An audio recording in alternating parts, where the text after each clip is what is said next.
Elevation Nation. I hope you're ready to get a smile on your face because let me just tell you, after this podcast, you're going to be feeling just a little bit happier. We have on the one and only Brian Dubow, founder of Hit of Happiness. He is a coach, he is a facilitator, he is a speaker, he is a happy man. And tonight we are going to talk a little bit about Brian's story, how he transitioned to really specialize in the world of happiness and really go into some of the ways that young adults can try to be a little bit happier in their lives, which I think we all are trying to do. Brian, when we first met, I mean, we could have talked for like 3 hours. So I'm so excited and honored to have you be the latest and next elevator in Elevation Nation. Welcome to the pod. Thank you. It's an honor to be here, and just hearing that introduction makes me happier. So I need to get you on as my hype man, every day. I guess I got that honor, that pleasure to have Sam as my hype man, but he doesn't hype me up at all. He usually hypes our guests up a lot more than that. But Brian, I'll give you some love, Parker. We're proud of you too. You're a very happy man. Yeah, you're doing great, Parker. Thank you. Yeah, we'll see about that after the move. Elevation Nation, this is the last episode recording in this apartment. We've gone 2.5 years of recording in this apartment. That's pretty crazy. But Brian, I'm pumped, man. Certified happiness trainer. I read that on your website. I'm like, this is gonna be fun. This is gonna be fun. You probably don't hear that too often, right? I was gonna say you're the first, and maybe hopefully you're not the last. But I'm pumped to get into it, Brian. It is Elevation Nation, and we ask every person. You probably listened to maybe a couple of our episodes. We start off every episode with an elevator pitch. We got to know who you are. Okay, 30 seconds. However long you need. How tall is the building, Well, if we're talking New York City, maybe it's a tall building. So Okay. So the quick pitch is that my name is Brian Dubow. I am a certified happiness trainer, and I'd love to get into my story of how I got here, but I don't know if the elevator gives us enough time to do all of that. But I have a business called Hit of Happiness. I'm on a journey to make this world a healthier, a happier place. I'm a huge believer that happiness is a choice. I think that so many of us go about our days with this victim mentality. Why me? And it's easier to do that. It's, we're able to be lazier and blame our environments. But there's so much that is within our control. And I want to help people take action, take accountability for their lives and make their lives count. Because, as you guys both know, this life is short. It's not a test run. It's not a dress rehearsal. Like, this is it. So how can we make our lives count and really, look back one day and say, like, I did it. I did life, I'm so excited to get into that because I think every single young adult elevator feels like they want to get the most out of life and not just get the most out of it, be happy while doing it, myself included. So I'm really excited to get into how we all can be happier. But before we get into those tips and tricks and details around happiness, Brian, you got an incredible story, man. So we got to start from kind of the beginning, I guess. Let's talk a little bit about, I know you went to school, graduated, and you were down a very similar path to us. Can we talk a little bit about those first couple years in the corporate grind and how you decided and really put luck into your own hands, I might add, to go down a different path eventually? Yeah, absolutely. So I do appreciate that we all are on kind of parallel paths here, and I hope we continue to live parallel paths and elevate others. But my journey started in New York City. I finished school at University of Florida, did my master's in accounting and my CPA, and started in deals consulting at PwC in New York City. And I believe you guys are both Big Four guys, so you get that grind. And, honestly, in the beginning, I didn't mind the grind because I was learning so much. And I think it was a really cool opportunity. I was traveling to cool places. I found myself in rooms with CEOs and CFOs, and I was learning at an incredible rate. And so while I would say that the first year at least was like, it felt like I was on the right path. It felt like I was doing what I was supposed to be doing. I also was getting a lot of validation. I had, parents that were proud of me. I was in a cool new city. Life was exciting aside from working long hours, but I kind of looked around and everyone was working those long hours. So I was like, all right, this is just what people do. But then when I fast forward a little bit, a couple years in, those long hours didn't calm down. I was in deals, so it was pretty normal to have 70, 80, 90-hour weeks. And the travel takes a toll on you. In the beginning, it's fun where it's like, oh, I'm in Minnesota this week. I'm in Palo Alto this week. I'm in Ireland even, but when you're doing that for 2 years on a plane every Monday to Thursday, eventually it's like, I want to just stay at home and like lie on a couch. So I think there was this level of like burnout starting to set in for me, mixed with this sense of like craving for meaning, because I do believe that we should work hard in life. Like we all want to find something that is worth suffering, worth sacrificing for, worth like giving our all. But I wasn't finding that in my work. And I think there was specifically like one project that really got under my skin where I didn't feel appreciated. I didn't feel that sense of purpose. And I felt guilty about it because honestly, like I was getting the things that society told me should make me happy. I was getting more money. I was early promoted. I was getting more power. I was, moving up the ranks and had partners telling me like, you're on the right track, Brian. Like, we'll take care of you. And like by like societal standards, by my social media, by my LinkedIn, I was a success. Yet internally, I was just like, I'm not happy. Like I cannot do this for the rest of my life. I do not want the life of the people above me on the totem pole. How do I even begin to get out of this? Because like my whole life had been this path preparing me for where I was at the age of, 25 years old. And then I was looking around and I was like, well, this isn't it. Fuck. And I would say that's the beginning of what I would call a quarter life crisis. And I'm sure we've all had something like that. So should I keep going or any questions? I have some thoughts. I would chime in, and hopefully, Sam and I do a good job that we can continue along the path. A little bit of storytelling with a little bit of banter makes for, I think, a good Elevation Nation podcast. So, first of all, Brian, I appreciate the vulnerability there, and I know that Sam has felt exactly what you're feeling. I have certainly felt exactly what you felt.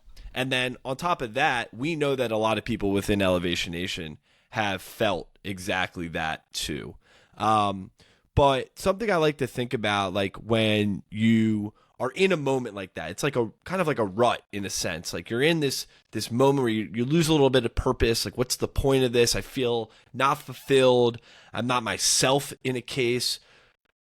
And on the outside, right, to your point, it looks really good. And we chase that. The more money, that raise we get every year, that bonus, it's like, oh man, like, I worked hard for that and maybe this will make it better. But the only thing that can change how we feel inside is ourselves. And with that takes a lot of vulnerability and introspection and a moment where you realize you want to make that change. So I'm curious, what was that instant? Break it down for us, like where you were like, I am making a change. Sure. So there's one specific project I was on where it was working with a client that was based out of Asia. And so my days were meeting with the US team in the morning, at the end of the day, meeting with the international team.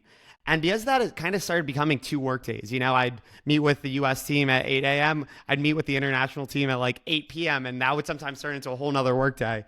And I just got to a point where, again, I wasn't feeling that fulfilled by the work itself. And I was like, this isn't worth it. Like, I want to do something that makes an impact. I want to make my life count. And I knew that this wasn't it. And honestly, there's a question that I love to ask people I coach. And I think that I was confronted with this question at that moment. And it's about our intuition. I think we all constantly know what we want and know what we need and have these gut feelings of like, I know I'm not where I'm supposed to be. I know I should be making shifts in my life, but it's hard to do that. So I like to define intuition as acknowledging the things we're pretending not to know. Acknowledging the things we're pretending not to know. And we pretend not to know things because it could mean you have to break up with someone. It could mean you have to move to a new city. It could mean you have to, switch your job completely. So we pretend not to know things for years because it makes life a little bit more comfortable, and we don't have to acknowledge things, and we don't have to confront things in our lives.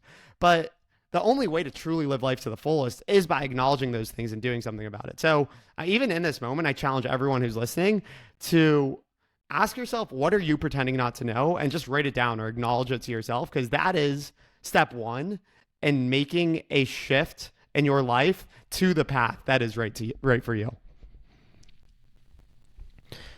I mean, I'm at a loss for words because Brian, sometimes when you speak, I feel like we are brothers who have been separated on our paths. Or you just really listen to all the other Elevation Nation episodes because we say the exact, to a T, the exact same spiel. I've honestly never listened to. I didn't listen to any of them. Oh my God, I love it. Match made right there. It really I love is. You're so right on the intuition piece, and again, it goes back to a story that I know Elevation Nation knows very well. But Brian, I'll tell you, I needed to trust my intuition to know that I wasn't happy in New York anymore and needed to leave. That shifted my happiness significantly. It eased a ton of anxiety that I was having and brought a ton of happiness back into my life. But it's scary moving to a new city. That's a scary thing. It's scary proposing to a girl. It's scary trying to find a new job. These are big life events and big changes. And to your point, you mentioned this word comfort that Parker and I love, because we talk a lot about this concept of the comfort zone, right? And how young adults strive to stay as comfortable as possible. But true elevating happens when you strategically exit the comfort zone and change what used to be uncomfortable to being comfortable. That's how you elevate a little bit higher. And so I love that you brought up all those topics. I think they're spot on. And to your point, I encourage young people to take a step back, be a little introspective, and figure out, where are you not listening to your intuition? What maybe is a truth that you're lying to yourself about the truth? First of all, I hate the comfort zone. Love the comfort zone and hate it. But like our good friend Rich Keller says, nothing great happens in the comfort zone, right? Only just comfort, I guess. And to some people that's great. To other people's, like elevators, I think the complete opposite. But Brian, I want to challenge you on the intuition remark, because Sam and I had a really in-depth conversation about something similar last week on our Fortitude 15 episode, about how our mind plays tricks on us, and our mind sometimes isn't the best resource for us. We might think we need to do something, and a lot of times we don't acknowledge it, to your point, because we don't want to approach it. But what if our mind is telling us the wrong thing, and we trust the wrong thing, right? Our ego gets in the way. We're trusting the wrong thing. And then now we're making a bad decision. Like, wait, we're leaving our job. Why are we leaving our job? My intuition is telling me to leave my job, but wait, job's really good. It's not the job that's the problem. Maybe it's the relationship I have, and you're forgetting about that. So I'm asking you, how do you challenge your intuition so that you're making the right decision to hear what you're saying in your head? I think you're frozen, but I think Parker, I got the question. You froze right at your question, Parker, and I was can you just making repeat the sure it question wasn't for just me? for me. Yeah. Okay. So, it's funny when I edit this up, it's going to be like, I'm going to say it twice because it does record it. So the question was around, how can you look at the thoughts that go through your head and determine what is right to trust your intuition with, opposed to when your mind is telling you something that, may not be the right thing you want to hear. Yeah, so I have a few things to say about that. First of all, surround yourself with people who know you and have your best in their minds at all times, because your friends who have known you for years, they know when you're at your best and they know when you're at your worst. And like, check in with them and be like, I'm making this big decision. Is this the right decision for me? And this isn't asking your parents, because your parents have a outdated definition of what's right for you. This isn't checking in with your coworkers. This is checking in with like your best friend. And it sounds like Sam and Parker, you guys are best friends. You guys are aligned. Like, hold each other accountable for what actually is your truth, what actually is the best version of Sam, the best version of Parker. And also, I mean, this is going to sound a little woo-woo, but like, what action is you acting out of a place of love and therefore expansion versus what version of you is acting out of a place of fear? And a lot of times, the reasons people are taking actions is because of the fear that is rooted from like childhood trauma, or not even trauma, just childhood beliefs. So how do you get away from that state of fear that's like, oh yeah, comfort is good because then I have, you know, recurring salary, then I have whatever, like whatever it is that you feel you need, you know, figure out why you're taking the action, why that thought is happening, and work with that. Work with your fears, and then take action out of love. Because I'm going to get to more of my story, but my story wasn't like Zuckerberg where I just dropped out of Harvard. My story was slowly but surely making my way to an entrepreneurial path. And it was acknowledging my fears and yet slowly pushing the boundary back every step of the way. And I compare it to when you train for a marathon or a triathlon. You're not pushing yourself to your limits every single week. It's usually 3 growing weeks and 1 week off. And you need the weeks off so you don't burn out, and to acknowledge to yourself that like you're pushing yourself outside of your comfort zone. You're growing, and like you need to rest. You need to acknowledge your fears and then push through them anyway. So I think it's a gradual process, but if you are self-aware to know what it feels like to be your expansive version of yourself, the version of yourself that's vibrating at the highest frequency, the version of yourself that is acting out of love and not fear, follow that. It's a beautiful message. I think it's spot on. And I know we want to get a little more into your story, Brian. So speaking of operating at your highest frequency, let's flash back. We're doing deals. We're working 90 hours a week. But something clicks in you. Parker was being polite, but we call it our oh shit moment. Yeah. Where you realize, I got to make a change. Yeah. But to your point, it happened a little gradually. So what was the first step? I know there was a big step in terms of finding a mentor. How did we kind of get down this path of exploring happiness? Yeah. So in the beginning, it was kind of just like, I can't keep doing this. It wasn't like I am, again, like quitting and gonna go figure out life. It was just like, I can't keep doing this, and I'm gonna be proactive rather than reactive and get to the point where I literally can't get out of bed. So what does this look like? This looks like me first, like just reading self-help books and like taking a little bit more care of myself. And secondly, just having conversations, trying to have coffee chats with people who inspire me, who seem to be living a life that they find purposeful, that they find meaningful, and learning from them. Just like doing my due diligence on what life could look like for me, what a happy life could look like, and what are the steps to get there. So that led me to meet with people from my company, people from all different types of companies, all different careers. I was talking to people in the entertainment industry. I was talking to people in the sports industry. And I would say the most interesting coffee chat I had was with a doctor out of Harvard. His name was Dr. Tal Ben-Shahar. He's written a few New York Times bestsellers, and he's one of the lead thinkers on the science of happiness.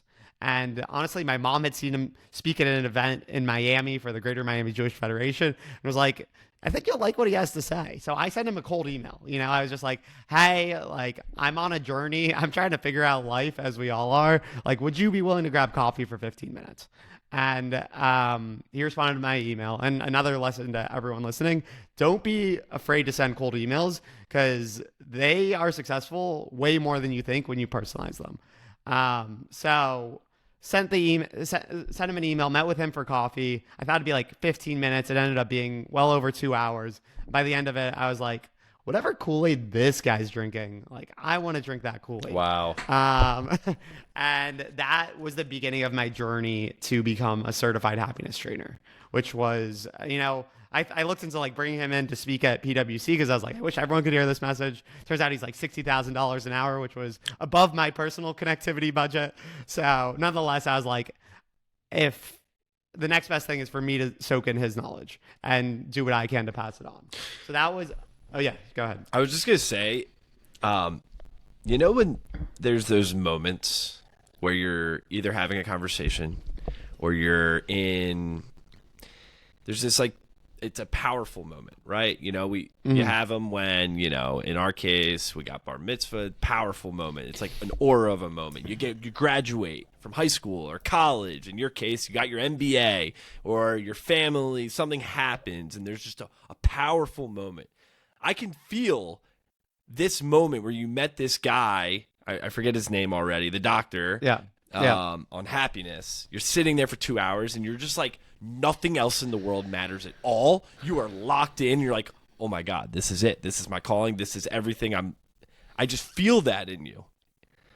Yeah. And it's funny because like sitting with him and like after that, I never thought like I'm going to build a business around this, by the way. That was never the thought. The thought was just like, this fascinates me and I'm going to follow my curiosity. And I like to tell people that I coach, like, pay attention to what you pay attention to, because there's a reason you're paying attention to it.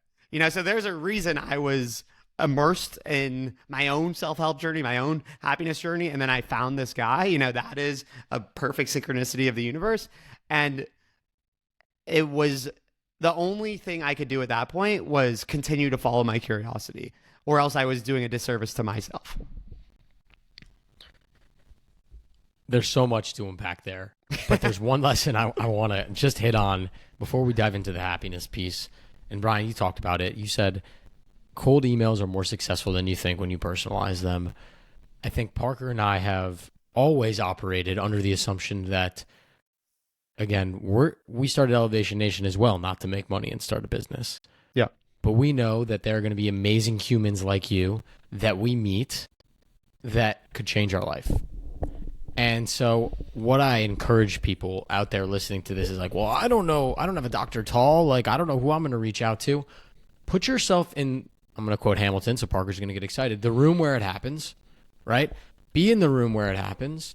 Learn from the people in the rooms that you want to be in.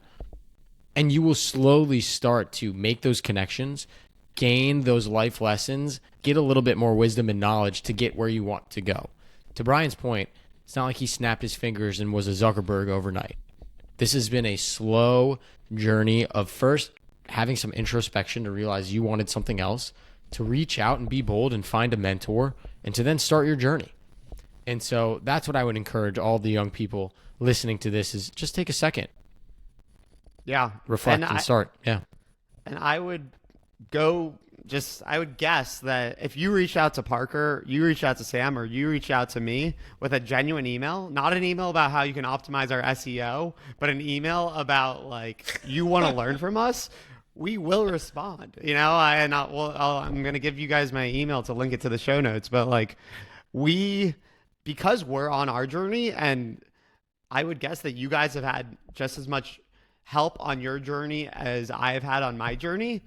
We want to pay it forward. We want to help others on their journey and get to who they are and what feels like alignment, because it's our duty to give back, to pay it forward. Damn right. Sam likes to say he always has to. I'm the same way. I picked this up too, is we love to be mentored, but as much as we love to be mentored, we have to, and we love to mentor others, because we'd have to pay it forward and we have to share our knowledge and help other people get to where we want to be. Because Sam and I look back, wow, 4 years ago, and I struggled really, really hard. I was looking for someone to help me get there, and there were individuals who helped me. And I know there's people in that position that I was in. And so, yeah. Brian, so let's talk more about happiness. Let's get even deeper about happiness. I know you probably have a ton of statistics. I know you probably have read every case study on happiness. But in 2023, tell us what happiness means to the modern American. That's a great question, because I think the answer to what it means to the modern American is different from the answer that I like to educate people on. Modern person. Forget American. Does that help?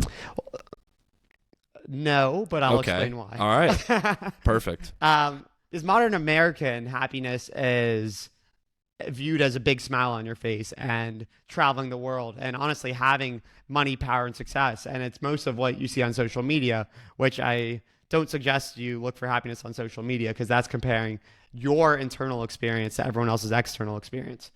Happiness in different countries, and even like Asian cultures, for example, might be making your parents proud.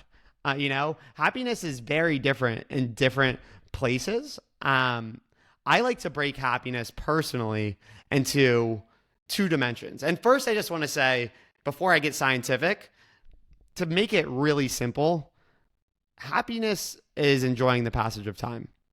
Are you enjoying the passage of time in your life? So I want to start there. And if you're not, I want you to do something about it. I want you to pay close attention to the rest of this pod, because I'm going to hopefully provide you with tools that can make a difference in your life. But I think a lot of us are swimming upstream into a hurricane, where life doesn't have to be that. Life can be swimming downstream in glorious, sunny, clear waters. So think about that, reflect on that. And if that resonates with you, that you're not enjoying the passage of time, that's a sign to take some action. But with that, I see happiness in two parts. There's one, which is the over a period of time. So reflecting on your life, are you happy? And that's kind of more of the purpose piece of life, and then there's the day-to-day. The day-to-day is more about having more positive than negative emotions. And the reason I say more positive than negative emotions and not all positive emotions is because life is hard. There's going to be good days. There's going to be bad days. And within those days, there's going to be good moments and there's going to be bad moments. So happiness is not about being happy all the time. Happiness is about ideally having more positive affect than negative affect, so that you are in the headspace to self-actualize, to become all you can be over the greater macro part of life. I'll stop there, and then I could dive into frameworks if you want. Man, I know everything you just said because I felt it in the last year in particular. It has been the happiest year of my life, but also the hardest year of my life, and the most difficult and most completely opposite of happy. I lost a coworker in April. My best friend lost his sister shortly after. I got engaged later that month. I got promoted, and then my stepdad unexpectedly passed away 6 weeks ago. So this year in particular has been like the highest of highs in my life and the lowest of lows, especially with my stepdad unexpectedly passing. And to your point about happiness and how, like, I feel like growing up you look like, I want to be happy. And growing up you feel like, oh wait, happiness is something that you're always happy, right? Like, no, you can't always be happy, because then what is happy? You go through challenges, you go through sad moments, you go through hard things, because that teaches you about what happiness truly is. And sitting in this chair, going through those hard moments, to your point about, people ask me like, are you having a bad day? I'm mourning still, right? Of course I have bad moments and I have good moments, but my days are just not bad days. A day is filled of many, many moments, good moments, bad moments.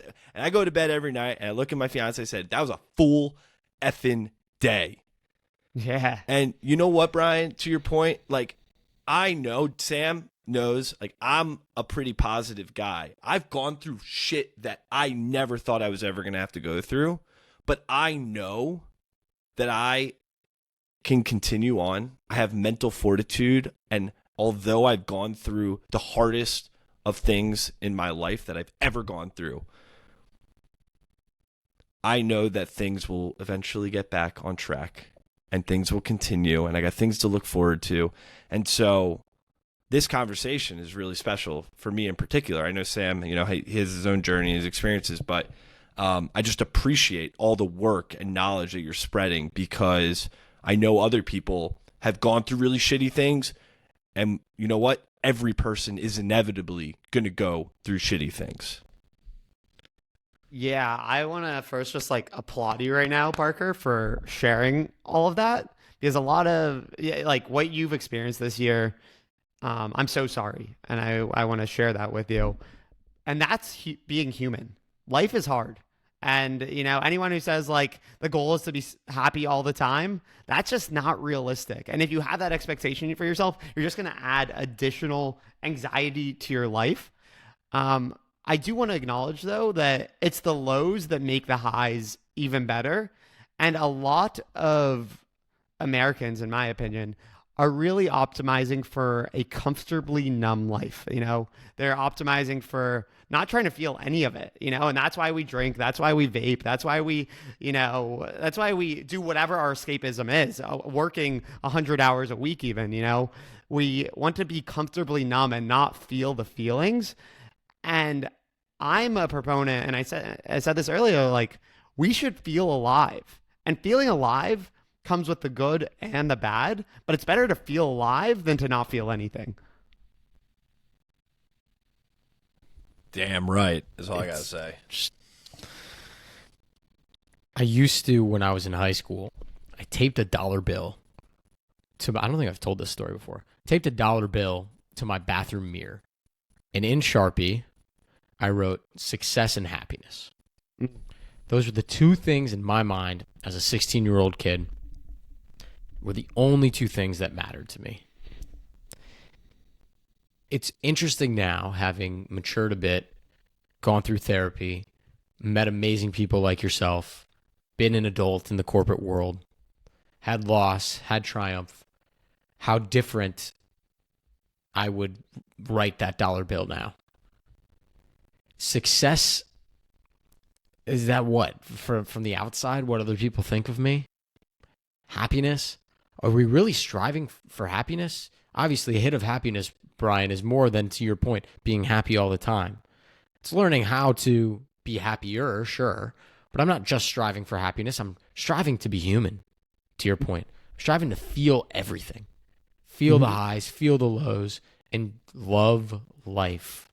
And so I don't know exactly the words I would put on that dollar bill now, but I certainly think they would be a little bit different than just having success and just having happiness. Perhaps fulfillment is one word that comes to mind.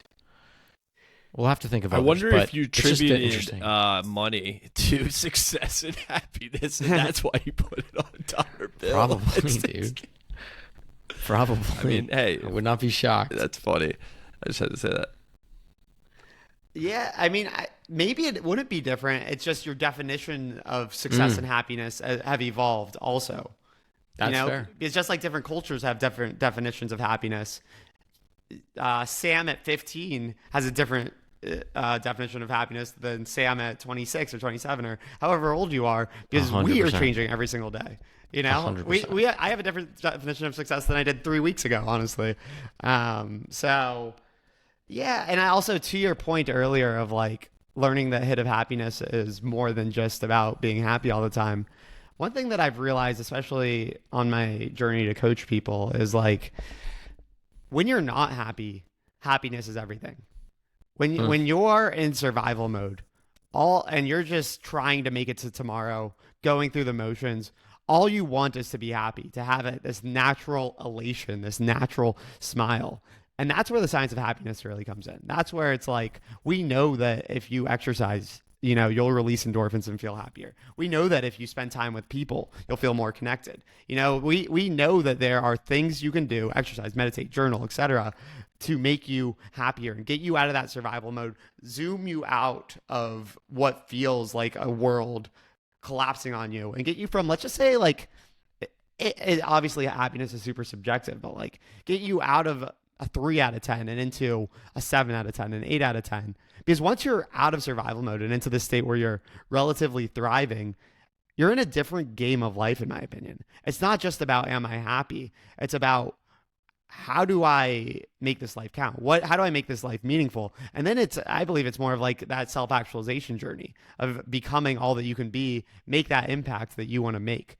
So, and I would consider that all a part of the happiness journey.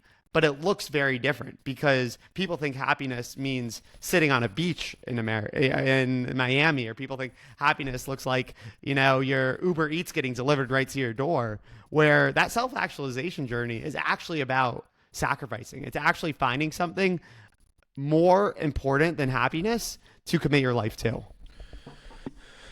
Dude, I wrote down happiness is enjoying the passing of time. Like that I've never heard before, and I think like that's one of the most like we've talked with a lot of people, and I don't like to compare. Like people ask all the time, "What's your favorite podcast?" I don't like to compare, but like that is one of the most profound like remarks on this podcast that I've heard, because I think it is completely right. We think happiness is in the material things we do or spend or have or get, but it's not. It's the relationships. It's the people we spend our time with, and the places in the places we are at, right? And how we are spending our time in purposeful ways. And man, I just first of all just got to thank you on that, because that hit home. Like I wrote down, I think I started, Sam, how many times? 8 times on our notes, show notes.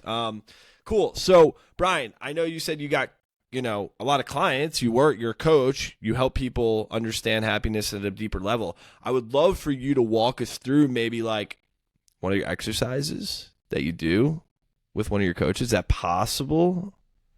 I would be happy to. That'd be amazing. Who should I run it on between Sam and Parker? Sam? Yeah, Sam. Okay. I mean, I'm down. I thought Parker was going to be selfish and say himself. Thanks, Parker. I'm down. Give it to me, Brian. Let's do this thing, bro. I can watch. Okay. From be mediator. Okay. And Parker, you get to decide. Do you want it to be more about tapping into like purpose, or more about overall like outlook on life and overall first step on your path to happiness? That's a good one. Let's do purpose. Purpose? Okay. So I'm going to tailor this a little bit business oriented, because I know that your guys' purpose is very intertwined with Elevation Nation and kind of building this business. So Sam, I'm going to ask you 5 questions right now. Okay? Let's do it. I'm ready. All right. And you don't have to take any notes. Parker and I will take notes for you. You just be present, answer the questions. Okay. So question 1, Sam, is in life, the short life, what business are you in? I'm in the elevating business. The elevating business. Beautiful. Give me 1 sentence on what that means. I want to elevate myself and others to be the best versions of themselves that we can be. That's beautiful. That's beautiful. Thank you. And for everyone listening, you're listening to some good guys. Just know that, because that's a beautiful Thanks, business to be in. So that's question 1. Question 2, rules of the game here, Sam. You cannot repeat anything you've said. Okay. So question 2 is, Sam, in this life, what business are you in? I'm in the fulfillment business. Tell me what that means. I strive to have my cup of life as full as possible. So it's individual fulfillment. I'm being selfish on this second one here. That's okay. You need to take care of yourself so you can take care of others. So fully feel you on that. Thank you. That's a beautiful answer. It's a beautiful answer. Question 3, same rules of the game. In life, this short life, it's not a test run. It's not a dress rehearsal. This is it. What business are you in? I'm in the health business. Health business. Okay. What does that mean? I help myself and others with their mental, spiritual, emotional, and physical well-being. Why? Without those things being healthy, you cannot circle back to my first 2 businesses: elevating and being the best version of yourself, and being fulfilled. Beautiful. Beautiful. I love that. Okay. 2 more questions. You're doing great. 60% of the way there. Question 4. And you may be able to guess it. You may not, but I am going to challenge you. I am going to challenge you to try to answer this time, not from your logical headspace, but from your heart space, from a place that feels true to you, that feels, going back to, being a human being, not a human doing, where we have automatic responses, from a place of feeling, Sam, in life, what business are you really in? I'm in the memory business. That's awesome. Tell me about that. I want to make as many positive, lasting memories as possible. That's And I don't live amazing. that one as true as I should, by the way. I need to work on that one. Okay, and you will. That's beautiful. And now we're on the last question. And thank you for sharing. Yeah. And thank you for being present with me here, and for Parker. So last question. I'm gonna ask you to close your eyes and feel into this from a place of love from your heart. Sam, what business are you really in the rest of your life? And let's say you have 60 years left. How do you want to make it count? What business are you in? I'm in the mentorship business. Mentorship When I business. strip everything down to my core, what makes me have the most amount of happiness, joy, fulfillment, purpose, mental well-being, health, what gives me the best memories is when I can impact someone else positively and help them on their journey in life. Like, I love that so freaking much, and it brings me so much fulfillment. That's beautiful. That's really, really beautiful. And I'm going to now ask you one more question now that we're at the end of this, and it's a different question. Okay. So it's a question that I actually raised to the whole podcast about 25 minutes ago. But knowing what you've just said, all these answers that we've gone through, what are you pretending not to know in your life right now? I'm pretending not to know that I can do all of those things in my current professional capacity. I don't know if that was a double negative or not, but I think you get what I'm saying. Yeah, you can do all those things. The question is, will you do all those things? Because there's a huge difference between can and will. I will, certainly. I don't know if it'll be in this specific profession right now. Okay. So I'm going to take you off the hook right now because we just did a That was very awesome, deep dive. Brian. Thank you. I love you, man. That was great. Love you too, man. And just to kind of unpack a little bit for you, Sam, because I know you're probably sweating right now and you're like, how could he put me on the spot like that? I loved it. A couple insights I want to share with you is that usually your first couple answers are the top of mind answers, the logical answers, your immediate gut reaction. So what you say if you were in an elevator pitch and your answers were elevating and fulfillment. So those probably sound pretty familiar. Once you get to questions 4 or 5, it's kind of like peeling back an onion of your conscious into your subconscious. This is what's actually deep inside of you. And you said you are in, for number 4, the memory business and the mentorship business. That is what is actually your fulfilling journey. That's what you actually want. So I would challenge you as you continue to build a business and figure out what your top priorities are. How can you get more of creating memories and mentoring into your day-to-day? Because that is key to the purpose side of your well-being, which is a big part of your happiness. So I'll leave it there. I know Parker's smiling because those two things add up to his dream business plan, which I know if he did this exercise would be similar, which is opening an Elevation Nation camp where we can mentor people. So one day. Let's collab on that. I would love to. I would love to. That sounds perfect. Thank you for doing that with me, Brian. Thank you, Parker, for taking notes. That was awesome. Yeah.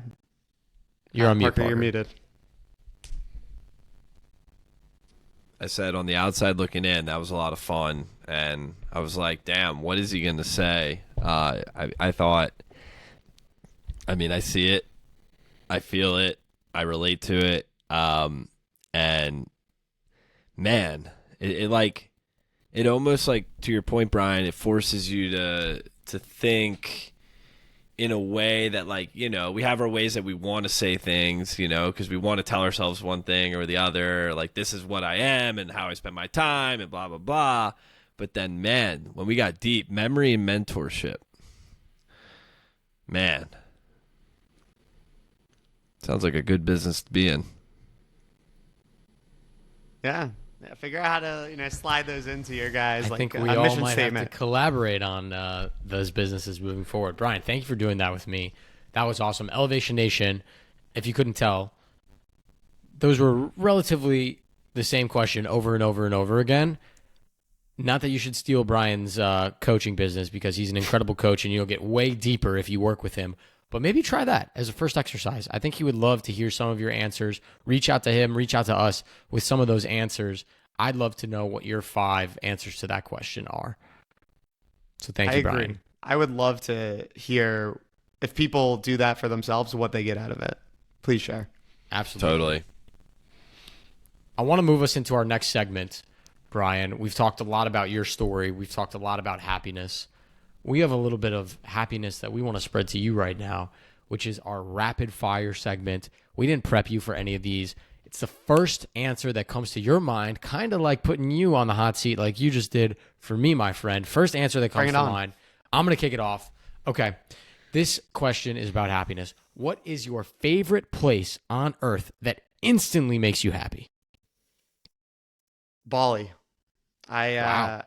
Yeah. Wow. I've never been so zen in my life. I went there after I backpacked Southeast Asia when I graduated undergrad, and I finished with a couple weeks in Bali, and I just went like 6 days without wearing shoes. My days were like wake up, connect with badass people, go to yoga, go surfing, get a massage. I've just never been so in my flow as living in specifically Canggu in Bali. All right. Next question. What is your favorite fun fact about happiness? My favorite fun fact about happiness, and I don't know if it's fun, but I think it raises eyebrows, whatever, is we've been able to identify what we can attribute our happiness to. 50% of our happiness is genetics.